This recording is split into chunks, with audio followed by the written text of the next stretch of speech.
초청 전도주일이라서 이 말씀이 아니라 이 말씀과 그리고 오늘 이 내용들은 우리가 예배 때마다 항상 우리가 발견하고 누리는 우리 자신을 발견하는 말씀일 줄 믿습니다. 그래서 오늘도 이 말씀 통해서 여러분을 하나님의 행복으로 초대하고자 합니다. 우리는 우리가 누구인지 예배 들을 때부터 알고 있습니다. 우리는 하나님의 자녀이기 이전에 우리는 하나님 앞에서 만날 때마다 항상 부족함이 많은 죄인들입니다. 하나님 아는 것에는 항상 부족하고 하나님께서 가지고 계신 소원에서는 항상 뒤떨어지는 하나님의 마음을 만족시킬 수 없는 무능력을 가지고 있는 자들입니다. 우리들이 선한 마음을 가지고 있더라도 우리 속에서 우리 속에 있는 죄와 저주의 흐름들이 있을 수밖에 없는 사실은 연약한 악한 자들입니다. 그렇게 될 수밖에 없는 그 배후가 무엇이냐? 우리의 아비가 마귀였기 때문에 그 속에서 우리가 종교 생활로 찌들려 있었고 상처로 찌들려 있었고 무능력 때문에 깊이 마음 아파하면서 살았기 때문에 우리들에게 속에서 어떨 때는 선한 것이 나오지 못하는 일들이 있었으며 유혹에 빠지기 쉬운 자들이었습니다. 하지만 동시에 우리가 이 예배를 드리면서 또한 알고 있습니다. 이러한 우리를 하나님께서 너무나 사랑하셔서 우리의 자격을 물으시면 절대로 우리가 구원받을 수 없다라는 것과 복을 주실 수 없다는 것을 아시고 예수 그리스도를 그냥 선물로 거저 주셨습니다. 예수 그리스도의 생명을 십자가에 죽이심으로 말미암아 그 아들의 생명을 여러분 마음속에 넣어 주셨습니다. 그것도 우리가 완전히 다 알지 못함에도 불구하고 그냥 마음을 열고 받아들였을 때 그때부터 하나님께서는 하나님의 생명과 하나님의 능력을 불어넣어 주시고 우리를 하나님의 아들이다, 하나님의 딸이다, 양자로 삼으시고 하나님께서 하늘에 속한 신령한 복을 여러분에게 아낌없이 부어주십니다. 우리는 이것을 알고 있습니다. 그래서 우리가 찬송 부를 때마다 죄 있는 자들아, 아까 불렀던 죄 있는 자들아 이리로 오라, 주 예수 앞에 오라, 이것이 불신자들과 세상 사람들에 대한 노래이기도 하지만 찬송이기도 하지만 동시에 내 자신에 대한 부름이라는 것을 우리는 알고 있습니다. 죄인일 수밖에 없는 나를 하나님께서 오늘도 부르셔서 내가 주께로 갑니다. 그리고 나를 자녀로 부르셔서 감사합니다. 이 마음으로 갑니다. 그리고 또한 이런 나에게 하나님께서 하늘과 땅의 모든 신령한 복을 오늘 부어주시기 위해서 행복의 자리로 초대하시고 오늘도 말씀을 들을 때 하나님의 생각과 하나님의 능력으로 정말 충만하게 하실 것을 알고 오늘 주님 앞에 나왔습니다. 여러분이 이 축복을 가진다면 오늘 이 말씀 통해서 오늘 진정한 하나님의 행복이 누려지시기 바랍니다. 지난 주간 말씀처럼 하나님께서 우리를 너무 사랑하셔서 그 신랑은 누군지 아는데 주인이 누군지 아는데 신부는 누군지 모릅니다. 신부에 대한 정보가 없다. 너무나 볼품이 없는 신부들은 뜻이었지요. 그런 볼품이 없고 세상과 그리고 이 모든 곳에는 아무런 보일 수 없는 그런 나 같은 존재를 하나님과 같이 연합하는 존재로 삼으셔서 하늘의 신령한 복으로 말미암아 이 땅을 하나님과 다스리는 왕, 제사장, 선지자의 축복을 누리게 하셨습니다. 권세를 누리게 하셨습니다. 그것이 우리의 신분이고 우리의 권세입니다. 우리가 주님과 함께 이렇게 연합을 했습니다. 그리고 이 축복 속에 오늘도 우리가 행복하도록 부름을 받았습니다. 세상 사람들이 이것을 모릅니다. 하지만은 세상 사람들은 행복을 원합니다. 추구하기를 원합니다. 모든 사람은 행복을 찾기를 원합니다. 행복의 욕구가 있지요. 나름대로 행복을 추구했던 경험도 있습니다.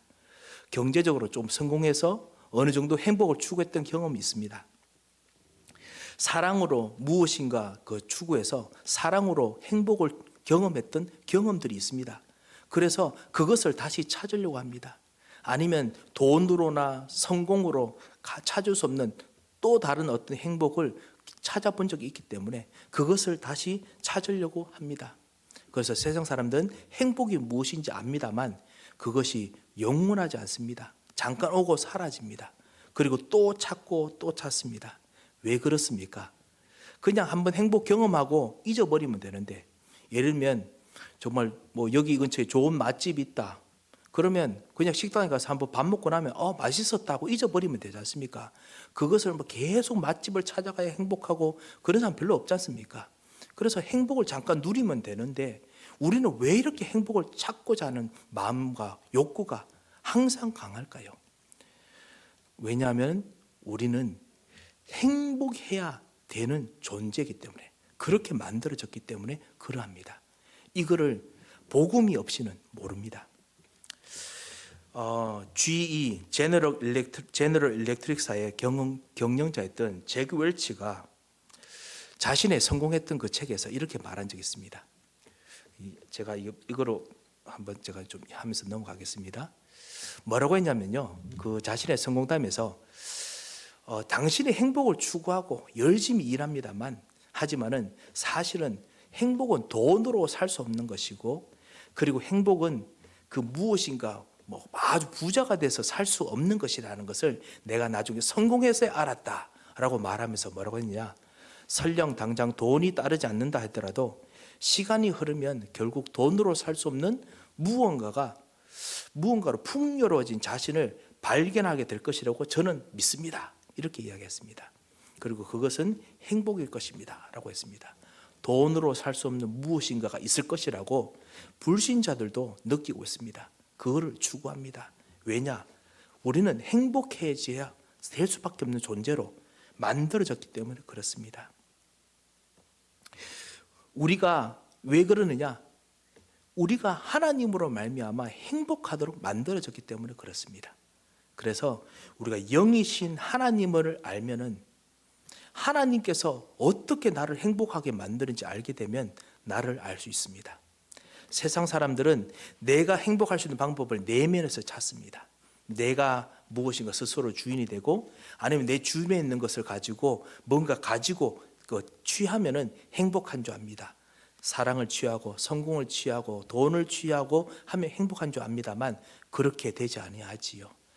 왜냐하면 우리는 영적인 존재이기 때문에 하나님을 알고 나면 나 자신을 알게 되고요. 그리고 하나님이 영이시기 때문에 영이신 하나님을 알게 되면 영이신 하나님이 만들었는 나의 행복을 알게 됩니다. 이것이 원리입니다. 그래서 이 세상의 원리가 다 그렇지요.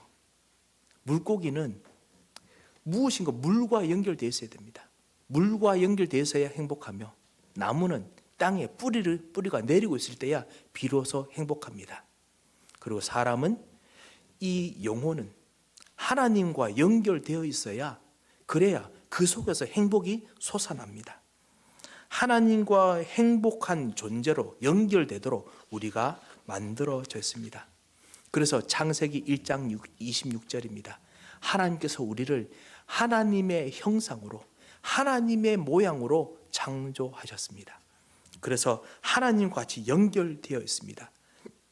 하나님처럼 생각하고 하나님처럼 창조의 축복을 누릴 때 우리가 행복합니다. 하나님처럼 만들어갈 때 행복합니다. 그런데 지금 우리의 삶은 어떻습니까? 그렇지 못합니다.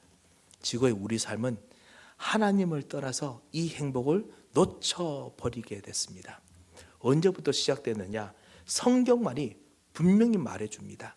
원래 우리 인간이 행복해야 될 우리 인간이 하나님을 떠나는 그때부터, 창세기 3장에 있던 그때부터 우리의 행복에 문제가 생기기 시작했습니다. 어떤 일이 생겼습니까? 하나님을 떠나면서 행복을 찾는 길을 잃어버렸습니다. 하나님을 떠나면서 문제가 생기면 그것 때문에 또다시 고통이 따르고, 고통 때문에 나를 보호하다가 다른 사람에 해를 끼치고 하나님께 해를 끼칩니다. 죄와 그로 인한 저주와 문제들이 생겨나는데 그것을 해결하지 못한 채로 계속 쌓이게 됩니다. 죄와 저주의 문제가 생기게 됩니다. 그리고 성경만이 말합니다. 그 배후에 사단이 있었다. 분명히 우리로 하여금 하나님을 떠나지 못하게 하는 사단의 세력이 있습니다. 우리로 하여금 주인이 돼서, 우리의 주인이 되어서 끌고 가게 된 그 흐름이 있습니다. 그리하여 참된 우리의 행복을 놓치다 보니까 우리는 이제는 우리 속에서 행복을 못 찾기 때문에 밖에서 행복을 끌어당기기 위해서 있는 힘껏 노력합니다. 그래서 아담 하와 이후에 가인은 있는 힘껏 노력해서 그래서 농사로 행복을 끌어당기려 했습니다. 가인의 자손들은 그 음악으로 성공해서 행복을 끌어당기려 했습니다. 가인의 자손들은 병기 만들고 농기구 만드는 기술 발전으로 행복을 끌어당기려고 했습니다. 하지만 끊임없이 갈등과 문제가 생기고 결국 창세기 6장의 네피림처럼 결국은 서로 싸우고 폭력으로 물드는 네피림 시대가 오게 되었습니다. 왜냐? 내 속에서 행복이 만들어질 수 없게 되었기 때문에 무엇인가 밖에서 무엇인가 행복을 찾고자 노력하다가 이런 고통의 문제가 끊임없이 생기게 됩니다. 우리 불신자들과 우리들이 정말 발견해야 될 것이 있지요. 그게 뭐냐? 대부분의 내 자신의 문제들은 사실은 정상입니다. 우리들에게 있는 모든 문제는 정상입니다. 돈이 없다. 그리고 뭔가 일이 잘 안 된다. 내가 아프고 힘들다. 그리고 무엇인가 그 괴로운 문제들, 그 악몽을 꾼다. 우울하다. 이건 정상입니다. 그 안에는 깊은 근원의 문제가 있습니다. 이 의학에도 마찬가지죠. 그냥 머리가 아프다. 으슬으슬 춥다. 그리고 콧물이 계속 흘러나온다. 열이 난다. 이걸로 간단하게 그냥 이거 해결하는 해열제만으로 해결이 되지 않습니다. 근원적인 문제가 무엇인지 알아야 됩니다. 근원적인 문제가 속에서 생긴 문제일 수 있고 아니면 바이러스로 인한 감기일 수도 있습니다. 근원적인 문제가 해결되는 것을 알아야 그래야 근원적인 문제를 해결할 수 있지요. 그런데 우리의 영이 영적인 존재도 불구하고 이 영적인 사실을 모르기 때문에 정상만 해결하기 위해서 우리들이 너무나 많이 노력하고 있습니다. 성경이 그렇게 외친들 불구하고 우리가 스스로 자꾸만 그것에 대한 눈을 닫고 그리고 정상만 해결하기 위해서 노력하고 있었습니다. 그러다 보니 이해될 수 없는 영적인 문제가 끊임없이 생깁니다. 삶의 목적이 없습니다. 막 방황합니다. 너무나 혼란합니다. 공허합니다. 내 자신의 정체성이 나는 진짜 무엇인가? 내가 뭘 해야 되는가 싶어서 그냥 합니다. 사람들은 말합니다. 저 사람이 지금 중년의 위기가 왔나 보다. 저 사람은 무엇인가 지금 고민하는 문제가 있는가 보다. 나를 잃은 문제가 있는가 보다. 그래서 무엇인가 좀 도움이 되는 사람이 같이 말동무가 되어주면 좋겠다. 그거는 정상입니다. 이 깊은 영적 문제의 근원을 해결하지 못하면 정상만 더더욱 반복되고 심각해집니다. 이 영적인 문제에 대한 근원을 성경은 알려주고 있습니다. 그리고 오늘 여러분이 이것에 대한 해답을 가지고 있습니다. 그뿐만 아닙니다. 영적인 문제 깊은 근원을 모르면 그것 때문에 정신적인 고통을 계속 끊임없이 가지게 됩니다. 불안합니다. 영적인 문제가 있기 때문에 그것 때문에 생기는 나의 정신적인 약함이 어떤 사람은 근심 걱정이 생길 수 있습니다. 어떤 사람은 잠을 자지 못하고 이상하게 몸이 너무 민감해서 끊임없이 괴로움을 당할 수 있습니다. 어떤 사람들은 공허합니다. 어떤 사람들은 실제로 귀신 들린 것처럼 그런 정신적인 착란에 빠지기도 합니다. 공황증이 생기기도 합니다. 사람마다 약한 부분이 있는데 그 약한 부분의 근원적인 부분이 영적인 부분인데 그 부분을 해결하지 못하면 이 문제는 영영이 증상들이 생길 수밖에 없습니다. 그뿐만 아니라 해결되지 않는 이 문제가 육신의 문제가 끊임없이 또 반복 더 생깁니다. 이 정신적인 문제 때문에 아픕니다. 질병이 생깁니다. 그뿐만 아니라 그것 때문에 인간관계도 피곤하고 힘드니까 어렵습니다. 어느 순간 인간관계도 갈등이 생겨서 가정과 친구들과 삶 속에서 보이지 않는 고통들을 겪게 됩니다. 그리고 또 보이지 않는 경제적인 문제, 재정의 문제들도 끊임없이 생기게 됩니다. 이 문제가 섞여서 더더욱 또 아프게 되지요. 육신의 고통도 같이 따라옵니다. 근원적인 문제를 해결하지 않으면 잠시 진통제처럼 좋은 음악으로, 좋은 위로로, 좋은 어떤 그 상담으로 잠깐 해소할 수 있습니다만 궁극적인 해결이 되지 않습니다. 문제는 뭐냐? 계속 놔두면 영적인 문제, 근원적인 문제가 해결되지 않기 때문에 반복됩니다. 끊임없이 반복됩니다. 인간관계의 문제가 사람과의 갈등이나 아니면 보이지 않는 근심과 걱정되는 일들이 끊임없이 반복이 됩니다. 그래서 나를 괴롭힙니다. 서로를 괴롭힙니다. 악몽을 꾼다.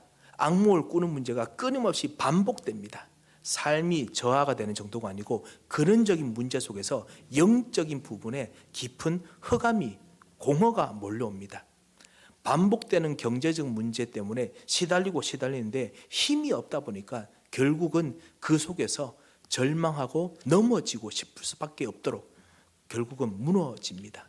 더 이상 힘을 쓰지 못합니다. 반복적으로 다가옵니다. 파도가 끊임없이 오지요. 왜냐? 이 모든 문제를 일시적으로 해결하는 정상으로서는 해결될 수 없습니다. 게다가 성경에서는 말하고 있는 천국과 지옥에 대해서는 너무나 이런 문제가 많다 보니까 관심조차 두지 못합니다. 예수 믿지 않으면 지옥에 가게 된다라는 사실을 알아도 지금 지옥에 대한 사실을 차치하더라도 지금 내게 있는 문제가 더 크기 때문에 관심도 없습니다. 천국에 대한 부분에 소식이 있어도, 천국에 대한 사실이 있어도 그곳에 대한 가고자 싶은 마음이 없습니다. 지금 내가 가지고 있는 여러 가지 문제나 아니면 내게 있는 이득이 너무 커서 보이지 않게 됩니다. 결국 죽게 되면 모든 사람들은 한 번 정한 그 천국과 아니면 지옥, 그곳으로 가게 됩니다. 누구도 돌이킬 수 없습니다. 이 모든 것이 단 하나 근원적인 부분에서 시작합니다. 처음 시작했던 그 문제와 연결되어 있습니다. 이 문제는 철학으로도 해결할 수 없습니다.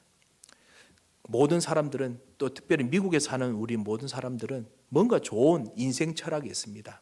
나름대로 긍정적인 사고방식을 가질 수 있는 철학의 생각들을 가지고 있습니다. 하지만 그곳으로 정상이 해결될 수 있느냐? 정상은 완화될 수 있지만 해결될 수 없습니다. 근원적인 이 하나님의 떠난 문제와 죄와 저주의 문제가 반복되는 것과 그리고 사단의 문제는 해결할 수 없습니다. 종교 생활을 많이 하고 그 종교 생활을 깊이 하면 해결되느냐?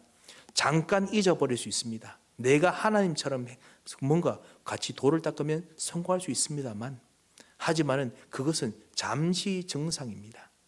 근원적인 부분을 해결할 수 없습니다. 선행을 하면은 해결할 수 있느냐? 선행을 하면 어느 정도 이길 수 있는 힘을 줍니다. 그래서 믿는 사람들에게 선행을 많이 권장을 합니다. 하지만은 정상을 이기는 것이지 근원적인 것을 치유하고 이길 수 없습니다. 선행을 해도 노력할 수 없습니다. 성경은 계속 이 부분을 옛날부터 계속 말해왔습니다. 이것으로 해결되지 않는다. 영원한 문제가 해결되는 것이 아니다. 근원적인 문제를 해결해야 합니다. 근본적인 문제를 해결해야 됩니다.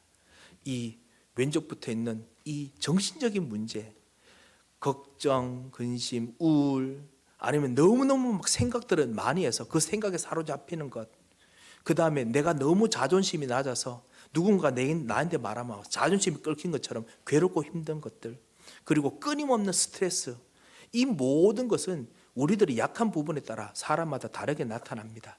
그 근원적인 문제를 해결하지 않으면 결국 이기지를 못합니다. 종교적으로도 해결하려고 하지만 종교적인 부분은 결국 우상 숭배가 됩니다. 그렇기 때문에 하나님께서 주시는 답을 줘도 의심이 됩니다. 하나님께 주시는 일도 있어도 내가 그걸 못하니까 항상 신앙생활을 해도 위선자 생활을 하는 것 같습니다. 근원적인 부분이 해결되지 않으면 정상으로서는 계속 무언가 진정으로 하는 것 같지 않냐고 답답한 것처럼 그렇게 됩니다. 근원적인 부분을 해결해야 됩니다. 결국 육신적인 문제, 경제적인 문제가 다가옵니다. 그래서 이 경제적인 부분이 계속 스트레스를 줍니다. 이기지 못하면 계속 거기서 점점 내가 쓰러지지요. 어떨 때는 경제적인 스트레스 때문에 어떤 내가 결정했던 그 결정이 완전히 그 잘못 결정할 때가 있습니다. 급하기 때문에, 어렵기 때문에 잘못 결정하게 됩니다. 그리고 빚을 집니다. 그냥 보통 지는 빚이 아니라 도저히 해결할 수 없는 엄청난 빚 때문에 허덕이기도 합니다. 어떨 때는 그것 때문에 진짜 무엇을 해도 항상 부족함 때문에 허덕이게 되기도 하지요. 그것뿐만 아니라 가정과 가문에 문제들이 생깁니다. 갈등이 생깁니다. 이해해도 이해가 안 되어서 서로 아파하고 힘들어합니다. 이 모든 문제는 성경만이 말합니다. 그게 문제가 아니라 그것에 있는 근원적인 문제가 있다. 근본적인 문제가 있다. 이 근본적인 문제를 해결해야 합니다. 근본적인 부분에 힘이 솟아나야 됩니다. 근본적인 문제에 근본적인 부분에 살아나는 능력이 있어야 됩니다. 성경은 분명히 그것을 말씀하고 있습니다. 그래서 그리스도께서 그 근본적인 문제를 해결하셨습니다. 그리스도께서 근본적인 문제를 해결하시기 위해서 왕, 제사장, 선지자로 오셨습니다. 그 그리스도께서는 십자가에서 여러분과 우리들의 하나님을 떠나서 길이 없는 그 문제를 해결하시는 참 선지자가 되셨습니다. 그래서 이제는 하나님 떠나서 길이 없는 문제가 아니라 길을 무조건 만들어내고, 그리고 그곳에서 올바른 진리를 알아서 더 이상은 헤매지 않도록 길을 내어 주십니다. 요한복음 14장 6절에 분명히 십자가에서 죽으실 예수께서 말씀하셨습니다. 내가 곧 길이요 진리요 생명이니. 길 대신 주님께서 여러분과 함께 이제는 더 이상 방황하지 않는 문제나 정상들이 있어도, 우리들이 아파하고 고통하는 부분이 있어도 근원적인 부분부터 치유하는 길을 내어 주셨습니다. 그리고 십자가에서 우리의 죄와 고난의 문제를 해결하셨습니다. 참 제사장으로서 우리가 가지고 있는 이 모든 문제들이 계속 생기고, 그리고 그것 때문에 고난당하며 반복되게 하는 이 모든 것을 짊어지시고 그것에 대한 끝을 낼 수 있는 길을 열어주셨습니다. 어떻게 하셨느냐? 당신의 생명을, 부활의 생명을 주셨습니다. 여러분이 하나님께 받은 이 부활의 생명, 심장은 보통 심장이 아닙니다. 죽음에서도 이기는 심장입니다. 문제와 저주와 어떤 증상에서도 우리는 문제를 정상이라고 봅니다. 정상도 이기는 엄청난 생명입니다. 예수님께서 말씀하셨습니다. 인자가, 내가 이 말이죠. 인자가 온 것은 섬김을 받으려 함이 아니라 도리어 섬기려 하고 자기 목숨을 많은 사람의 대속물로 주려 함이니라. 많은 사람들을 위해서 구원하셔서 당신의 것과 바꾸는 그 일을 하시기 위해서 그리스도께서 십자가에서 죽으셨습니다.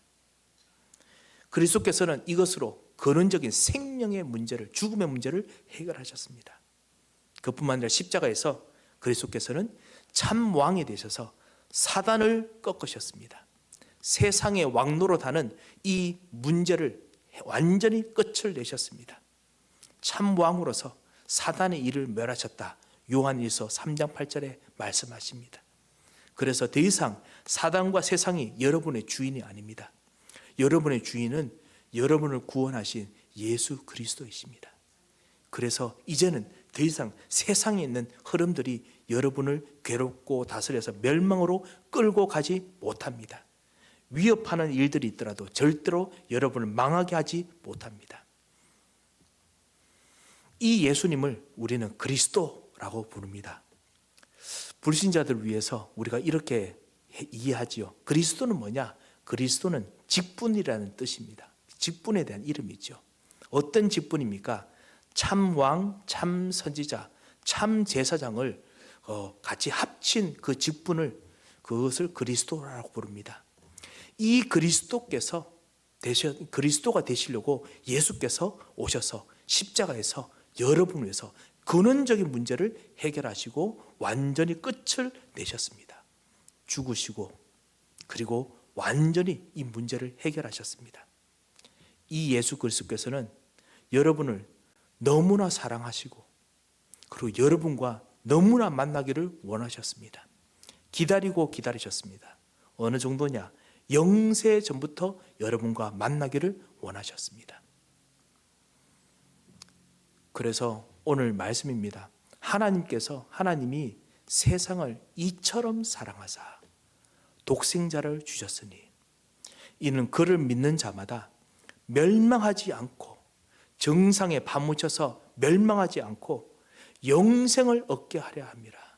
근원적인 문제를 완전히 이기는 그 생명과 그 능력을 얻어서 영생을 얻게 하려 함이라. 이것이 하나님의 마음이고 하나님의 사랑입니다. 여러분과 우리는 영적인 존재이기 때문에 우리가 이 사실을 안다면 이 영적인 분을 내 영혼의 자리, 그것이 어디지요? 바로 마음입니다. 내 영혼의 자리, 깊은 여러분의 영혼의 자리에 마음에 모시면은 참다운 이 그리스도 하나님의 마음과 그리고 생명이 여러분 속에서 움직입니다.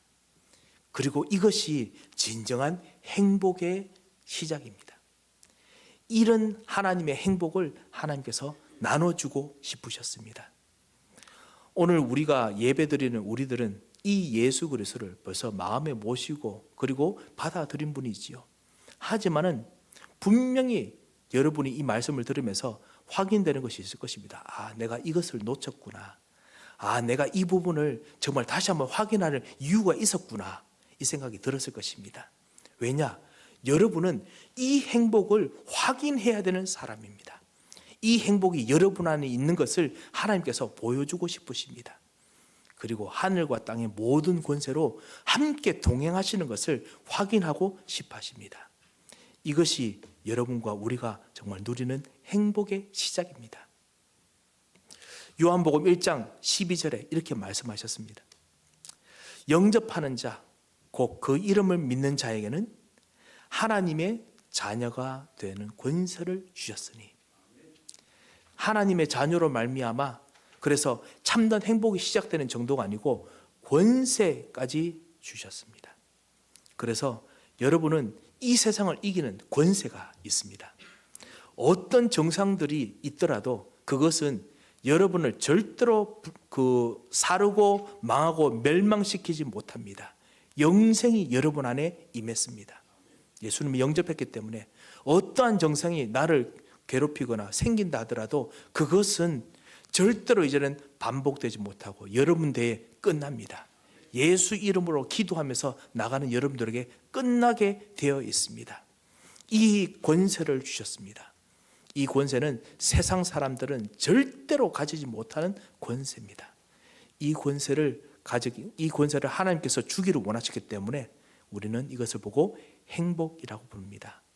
이 행복의 축복이 여러분과 우리들에게 오늘 넘치시기 바랍니다.